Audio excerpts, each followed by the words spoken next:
শাড়ি ও বরের বেশে ট্রাফিকের দায়িত্বে কারা ছিল? এমন প্রশ্ন হাজারো নেটিজেনদের। সামাজিক মাধ্যমে শাড়ি ও বরের বেশে ট্রাফিক নিয়ন্ত্রণে থাকা তরুণদের একাধিক ভিডিও সামাজিক মাধ্যমে ভাইরাল হলে হইচই পড়ে যায় সবখানে। তবে সবার মধ্যে সোশ্যাল ব্লেডে উঠে আসে শাড়ি পরা আদিবার নাম। কে এই তরুণী, কি তার পরিচয়?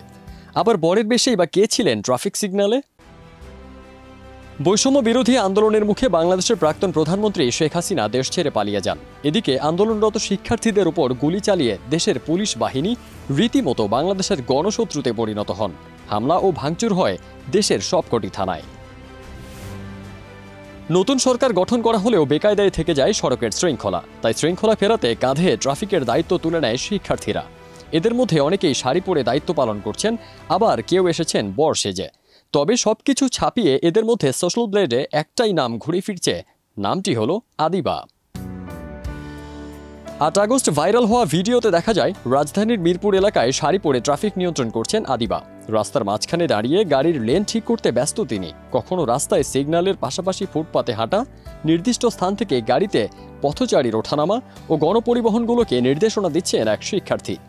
ট্রাফিক নিয়ন্ত্রণের পাশাপাশি তিনি মানুষকে নিয়ম শৃঙ্খলাও শেখাচ্ছেন।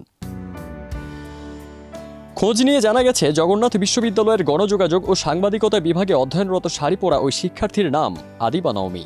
তার ভিন্নধর্মী এমন পোশাকে ট্রাফিকের কাজ করার বিষয়ে জানতে চাইলে তিনি সংবাদ মাধ্যমকে বলেন, শাড়ি পরে ট্রাফিকের দায়িত্ব পালনকে ভিন্নভাবে দেখার সুযোগ নেই।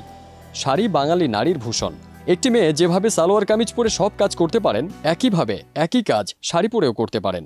আমাদের মায়েরা বেশিরভাগ সময় শাড়িই পরেন। আদিবা আরও বলেন, সহিংস পরিস্থিতির জেরে পুলিশ সদস্যরা বিভিন্ন দাবি জানিয়ে কর্মবিরতিতে গেছেন। ফলে দেশের ট্রাফিক ব্যবস্থা পুরোপুরি ভেঙে পড়েছে। তাই নিজের এলাকায় সড়কের শৃঙ্খলা বজায় রাখতে শিক্ষার্থীদের নিয়ে পথে নেমেছেন তারা। অন্যদিকে বরের বেশে ট্রাফিকের দায়িত্ব পালন করার ভিডিও সামাজিক মাধ্যমে ভাইরাল হয়েছে। ভিডিওতে দেখা যায় বিয়ের বরের পোশাকে ট্রাফিকের দায়িত্ব পালন করছেন এক শিক্ষার্থী। তবে তার পরিচয় এখনও জানা যায়নি। ফারদিন সানি, দেশ রূপান্তর।